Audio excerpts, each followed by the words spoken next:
Mr. Travis Glazier is the Director of Intergovernmental Relations for Onondaga County. Thank you for being here. And Mr. Thomas Squires is the Administrator of Cuyahoga County. Thank you very much for being here. As is complying with the rules of the committee, I would ask you all to stand and be sworn in before your testimony. Please raise your right hands.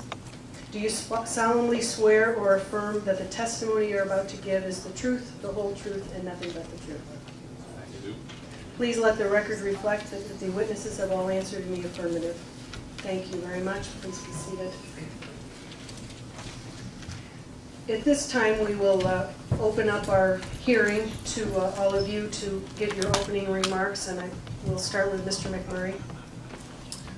Thank you very much, Vice Chairwoman Burkle and Representative Kelly. Appreciate this opportunity. I'm Warren McMurray. I'm the chairman of the CNS Companies. We're a 500-person architectural, engineering, and construction company. We have 14 offices around the United States. And the activities of the federal government as it relates to both legislation and regulation have a significant impact on our business and our ability to create jobs here and elsewhere. I'd like to give you about 6 examples of things that do have a direct impact on our ability to grow business. And the first relates to government competition with the private sector. Various presidential memoranda and federal agency guidance documents over the last year or so have indicated a preference on the part of the federal government to begin to move commercially available services that have historically been performed by private industry, creating jobs in the private sector, into the government sector.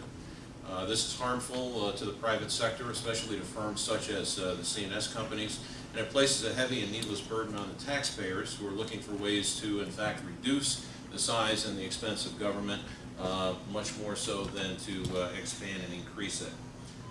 It's a threat to our economy in a couple of other ways, specifically as it relates to professional services. The specialized and innovative design capabilities that are available in the private sector are important to meeting government's needs. Life cycle costs can be higher when work is performed entirely in-house by the government. A recent study performed in the state of New York comparing the services of private design professionals to government professionals showed a 15% savings in using private professionals for that purpose. And it certainly can be argued strongly that designing and constructing the infrastructure that we need to support our economy in this country and maintain the standard of living that we have is certainly not inherently governmental, such as other functions of the federal government are. Another example is the way overhead is calculated. The federal government promulgates federal regulations under the Federal Acquisition Regulation, specifically the FAR. And that's used by individuals that provide services to the government for calculating fees that could potentially, costs that could be potentially charged to government. Unfortunately, these regulations, although they are national in nature and scope, they're interpreted differently by different states. And what this creates is a situation where firms like CNS that operate in multiple states across the country are required to go through multiple audits in order to satisfy each individual state government that we're complying with the federal acquisition regulations, as opposed to having one cognizant audit, that one calculation and one auditable amount for our company that would be accepted across the country for work that is either performed directly for the federal government or for states and local government with federal funds. This creates extra work for the government, it creates extra work for business, and it consumes dollars that we could be putting towards hiring people and putting them to work and being more productive. Third example is the 3% withholding mandate that was put into place under Public Law 109-222. This creates a new requirement that will be effective in January 2012, where 3% of the gross amount of billings to any government that contracts out $100 million or more for goods and services on an annual basis will be withheld as effectively a withholding tax or withholding against an income tax obligation. Well, first of all, in our business, 3% is frequently our total profit, if that, not to mention the amount that we owe in taxes. It creates a tremendous unfair burden on business. First of all, we will lose the use of those funds and provide the federal government with an interest-free loan for between a year and 2 years while we go through the reimbursement process. And secondly, it will create tremendous infrastructure cost, and I mean government infrastructure cost, to maintain and to administer this system. This bill was scored, I am told, at about an $11 billion savings in 1 year. The Department of Defense has indicated that in the first 5 years of implementing this legislation, it will cost that department alone $17 billion in order to implement it. I find it very difficult to see the logic in a 1 year savings of $11 billion being justified by then spending $17 billion in just one department. And that doesn't include the costs that will be required in the state of Pennsylvania or in the state of New York in order to collect all of this money and forward it onto the federal government. Who's going to pay to hire those staff? Who's going to pay for the computer programs that will be necessary to track this? Who's going to develop the paperwork and the administrative infrastructure that's necessary to save $11 billion in 1 year so that we can all spend hundreds of billions of dollars in the future years? It just baffles. Another area that we could use some relief is in the Securities and Exchange Commission area. The Dodd-Frank Wall Street Reform and Consumer Protection Act created a need or established a requirement for municipal advisors to register. Engineers were carved out of this requirement, consulting engineers that work for government. Now the SEC is writing regulations that will reapply this regulation to consulting engineering businesses that provide services to counties and cities and towns throughout our country. Effectively, it's part of any consulting engineer's job to cost out alternatives, to do cash flow analysis, to provide financial analysis of those things that they design and oversee the construction of. And construction contractors do the same.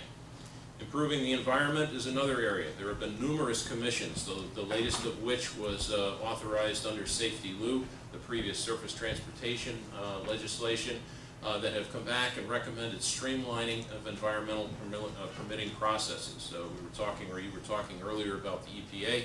The EPA has a very valid mission and needs to make sure that we're paying attention to our natural resources nationwide.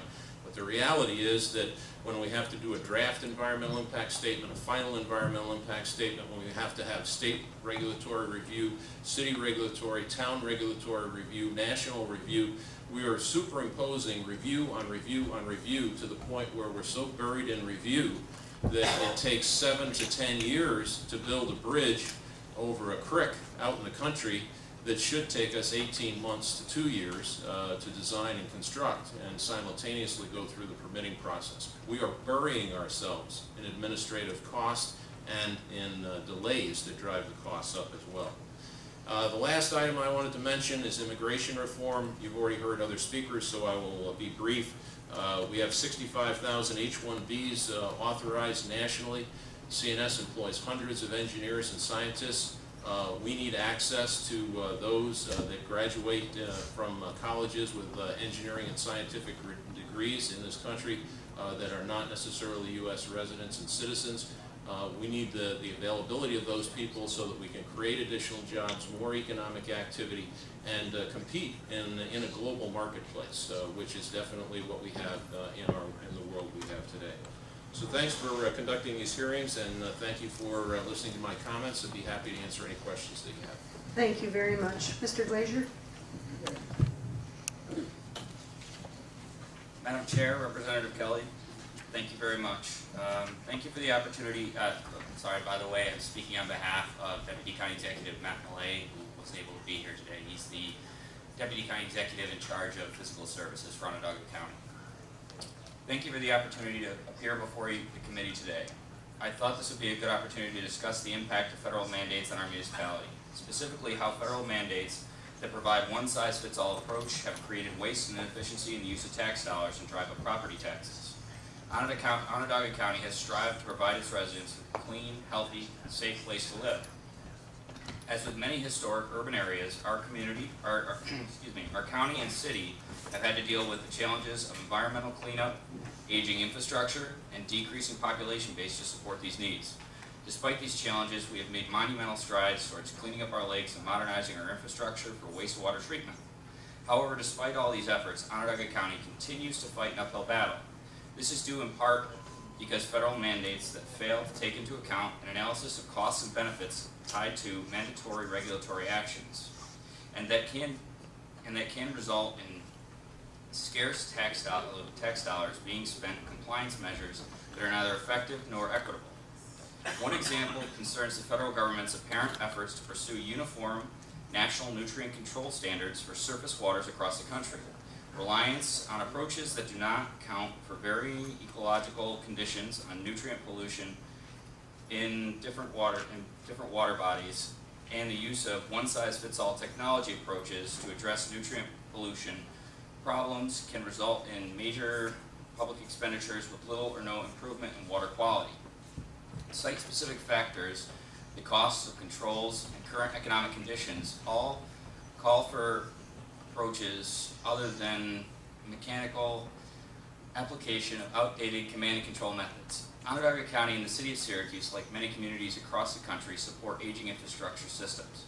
The combined sewer system that leads to sewer overflows here in Syracuse has been in place for over a century, and as a result would be excessively costly to completely replace. To address the challenge, Onondaga County has taken a lead role in implementing innovative and balanced approach to combined sewer overflows that combines elements of traditional gray infrastructure as well as more practical and cost-effective green technology, or green infrastructure, that captures rainwater where it falls rather than constructing large treatment plants that cost a lot to build and operate.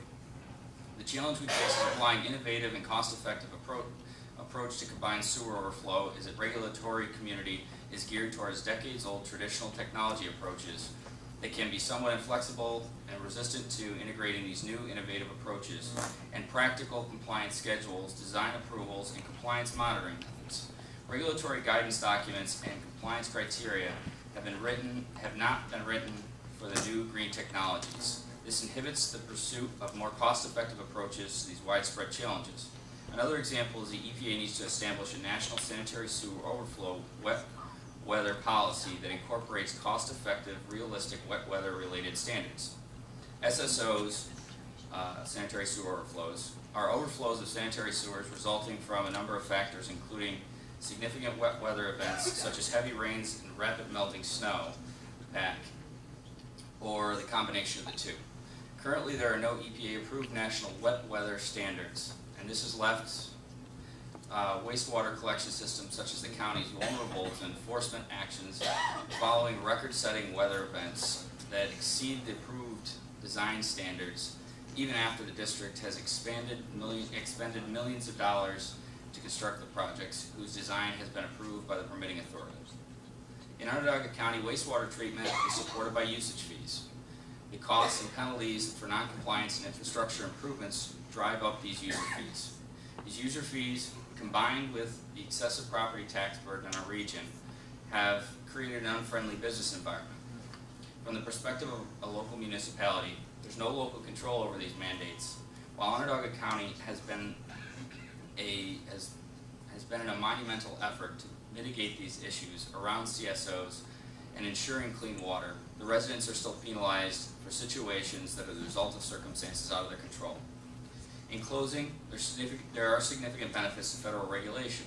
However, instituting more practical assessment of the cost effectiveness to regulatory measures would relieve some of the unnecessary burdens that have resulted in the outcomes which are far beyond the scope of fiscal possibility. Proper recognition of fiscal limitations that exist in the goals set forth in these mandates, coupled with greater flexibility in the implementation of solutions by local stakeholders, will promote a more business-friendly environment. Thank you very much for the opportunity to speak before the committee. Thank you very much, Mr. Glazier. Mr. Squires? Madam Chair, Representative Kelly, thank you for the opportunity to appear before you today. And I'd like to especially thank you for conducting this hearing in Central New York here locally. That's a great honor, certainly, for all of our community here in Central New York, so thank you for that. I'd like to take a few minutes and give you some examples of how federal action, regulation, and inaction hinder Cayuga County in hiring employees, cost us revenue, and increase our costs. We receive millions of dollars in federal aid, primarily in the area of health and human services. All of these grants come with specific accountability and reporting requirements that cause staff to take time away from the core program to fulfill. The Temporary Assistance for Needy Families, or TANF program, is a good poster child of this phenomenon. Due to federal regulation, the district staff spends a huge amount of their time on meeting the federal requirements for employability reporting. To be eligible for federal TANF dollars, we must count, track, and report for every TANF adult the time spent in countable work activity. We have coding requirements and monthly work verification reporting. This is labor intensive and could result in state and local penalties if not done. These requirements take away from work we could be doing with the clients. It eats up valuable staff time, takes resources away from the community for no more than reporting to the government. The federal government also has strict requirements in place to entitle counties to be eligible for Title IV-E reimbursement for child welfare costs. There is a complex set of eligibility criteria that must be met. If all criteria and documents are not found, there is loss of funding based on federal audits. Costs associated with child welfare are huge expenses for the county. Due to the complexity of the requirements, we had to dedicate staff to function as our eligibility team. Again, a lessening of the requirements will enable counties to dedicate much needed resources to the clients. To be sure, requirements are needed to protect the taxpayers. We respectfully ask that your committee look at decreasing the requirements for all federal programs so that our staff may spend more time delivering the program services that the taxpayers pay for. Many times the federal government pushes mandates down to the states and in turn down to the counties. Many times these mandates aren't as applicable and should not apply to the counties because we're much smaller entities than the states. Along these lines is the Prison Rape Elimination Act.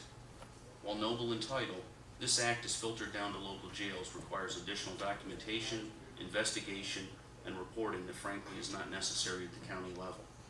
It may be appropriate for larger facilities, but in our case will probably require adding an additional staff position to fulfill the requirements we don't believe should apply to us anyway.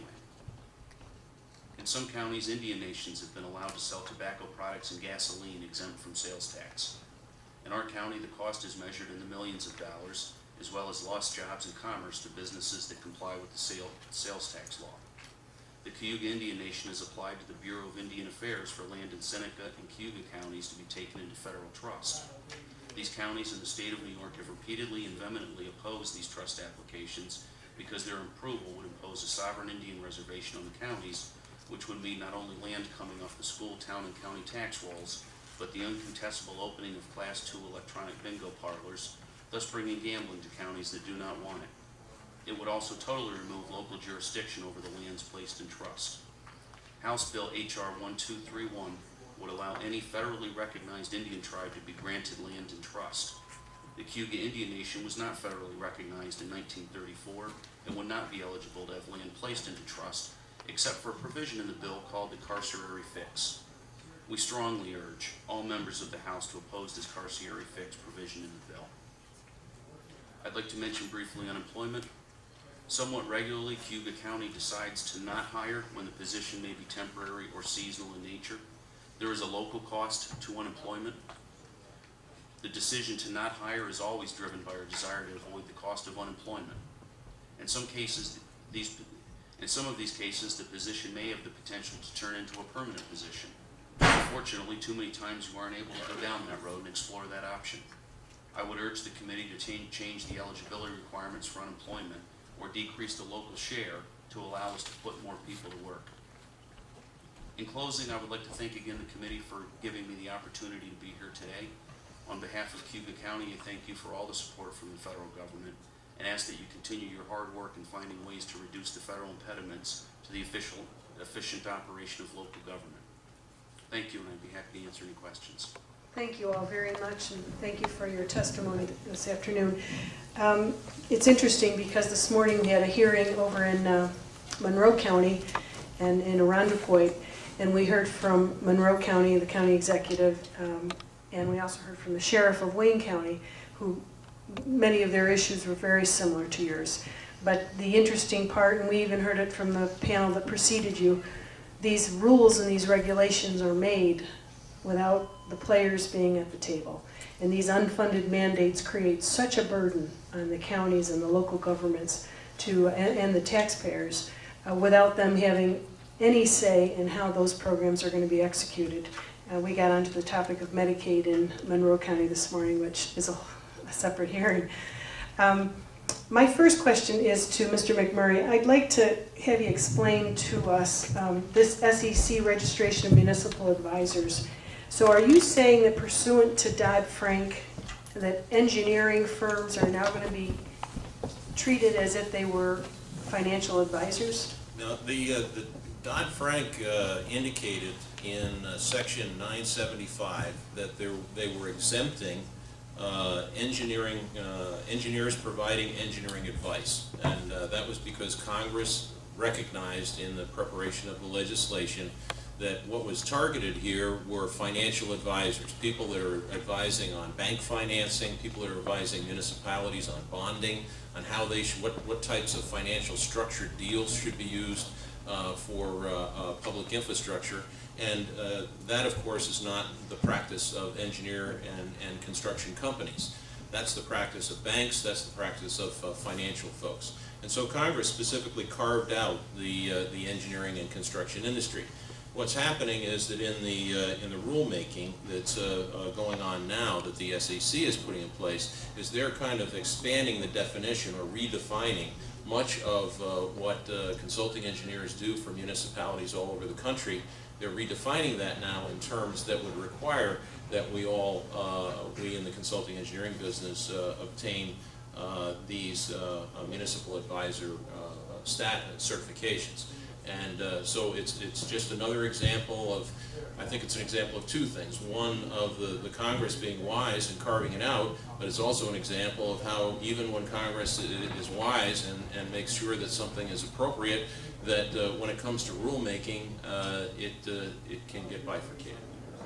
And I think that illustrates the issue that we've had with the health care bill as well as with Dodd-Frank, is the legislation was then handed over to the regulators, and the regulators come up with their interpretation of the law, which and may not always be consistent. You know, it's like another example is the 1099 situation, which I'd like to thank both of you for your vote in support of repeal of that requirement. And in fact, while we're on that, I would hope that you would sign on to H.R. 674. That's the repeal legislation for the 3% issue that I mentioned earlier too. Yes, there are situations that need to be addressed after legislation's been passed. Sometimes there are things that come to light, and we need to deal with afterwards. Thank you. I yield 5 minutes to Mr. Kelly. Thank you, Mr. Just, Mr. Murray, tell me about this 3% and why you don't get paid interest on it. The government holds it, you don't get paid interest. How long do they hold it? Well, effectively, it's analogous to having withholding out of my paycheck for my income tax in the following year. So effectively, it's the same sort of thing. What's being proposed here, though, is unfair on a number of levels. First of all, if we provide services to the federal government and it costs about $100,000, the federal government says that, well, about 20 to 30% of that has to be subcontracted to minority disadvantaged business or to service-connected disabled business. There are a number of programs. So right off the bat, we might take, say, $20,000 or $30,000 off of that amount that a company like CNS is actually going to self-perform. Then there are some services that can't be performed by our company, so we turn around and possibly subcontract another $5,000 or $10,000 of work. So the actual work that we would do might be in the neighborhood of $60,000 or $70,000 in my example, out of a $100,000 contract.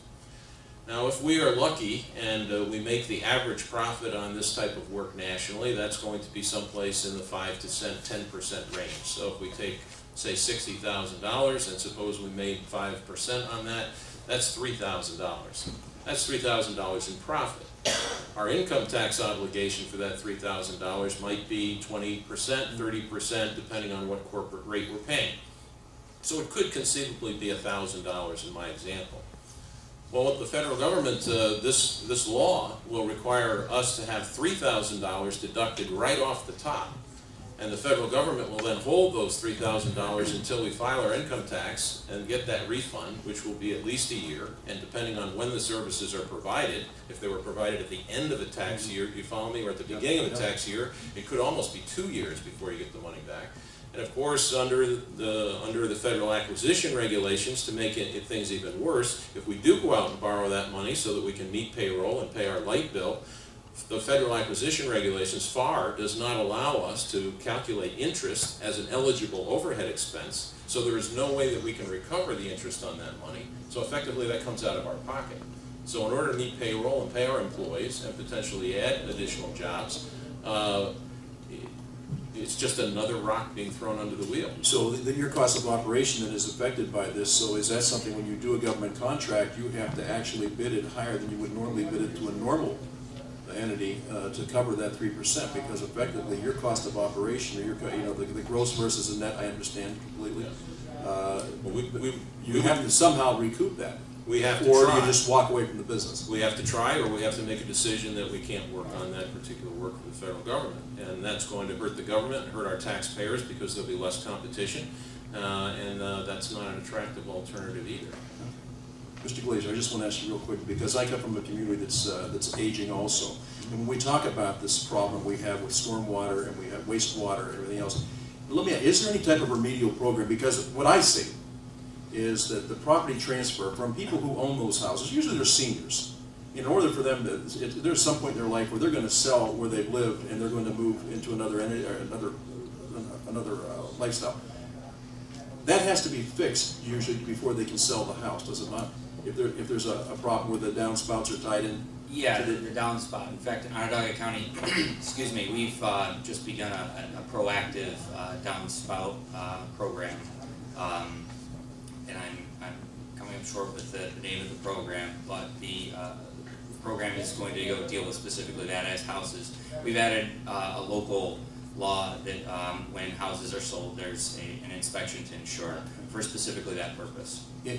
In my community, it averages somewhere between $12,000 and $15,000 to fix this. These are homes that are being sold for $30,000, $35,000 worth. So a senior, really, somebody who's worked all their life, paid their taxes, lived within their means, been good stewards of the community, are put in a position they really can't get out of the homes they live in because of some of this regulation. What bothers me is I know we have these ideas that I think are going to be really great, but the unintended consequences really put people in a position where they can't, at this point in their life, actually move from where they've been because of some of this over-regulation. And I know it's important, I know, but I just always been, it makes me scratch my head and think, why are we doing this to the people that are the most vulnerable and can't make the adjustment?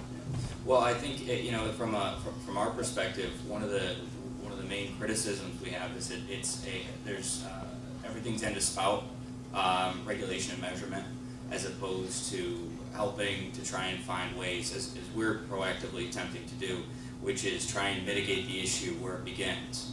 And because of the stringency of the current federal regulations, there isn't real recognition of that effort.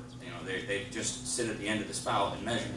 And because of that, we're making leaps and bounds as far as the situation we're in and the dates and the age of our physical infrastructure that deals with this. But we're still measured by an antiquated system. It is, it's frustrating. And it is finally, Mr. Squires. Because I see this only in government, does the cost of running a program it's totally irrelevant as to what the cost-benefit analysis is. Have you seen any of these programs that make sense to you from a cost-benefit analysis? Because in private business, if the end product doesn't justify what you're doing, you either don't do it or you just go out of business. So I'm trying to understand that the cost overruns of these, and it's always absorbed by the taxpayer. And do you have any input in any of those programs?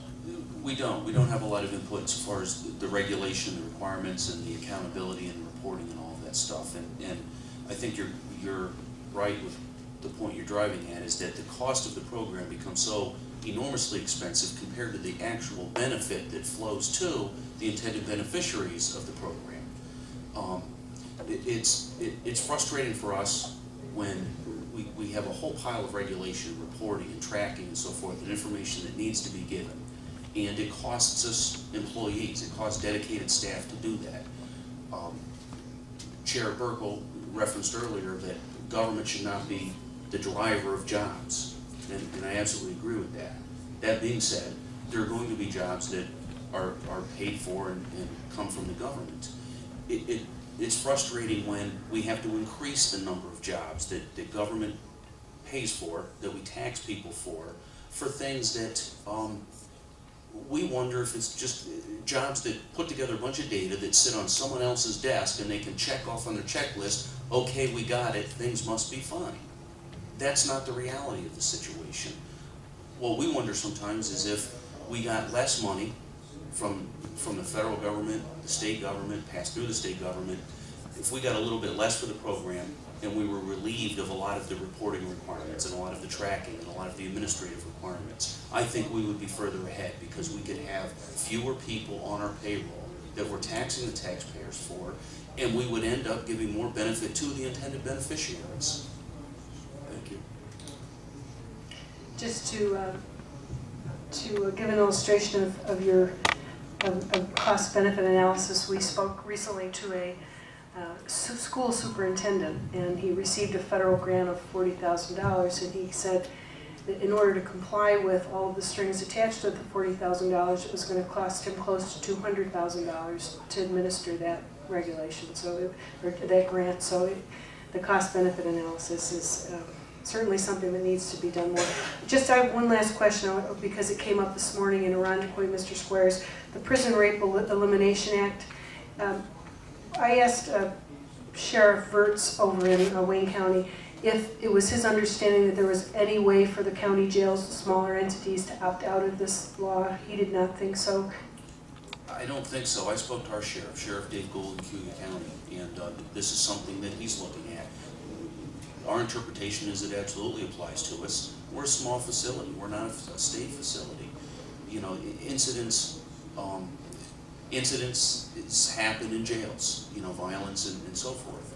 We think the staff that we have and the procedures and processes in place to address those issues are sufficient for a facility. They're appropriate. We're a well-run facility, so this is another layer of bureaucracy and administration that we have to pay for, and we estimate it's going to be a position that will be dedicated almost full-time to these kinds of regulations. Again, taxing people for positions that, in our view, aren't productive and give no benefit to the taxpayers that we're taxing. Have you been able to affix any cost to this law when it goes into effect? We think it's more work that can be absorbed by current staff, and we're talking about adding a staff position to do that. So the total cost, including fringes, would be probably somewhere in the ballpark, I'm going to guess $50,000, $60,000. There may be other work that staff person can take on, but that's the additional cost that comes from this act. Thank you. Do you have any further questions? I want to thank all of you for being here this afternoon and sharing your testimony with us. Your input is so important to us, as were the two previous panels and the three earlier today. It's so important that Congress hears from you all, and I want you to know that we will take your testimony, take the information that you've given to us, and bring it back to the full Oversight and Government Reform Committee, and let them know we'll share with them the concerns and the regulations and the impediments that the federal government puts up. So thank you all very much for being here today. Thank you to those who sat through this hearing and participated today. I think it's good for us to hear from the community, from the job creators. At this time, we will adjourn the meeting. The committee is adjourned. Thank you all very much.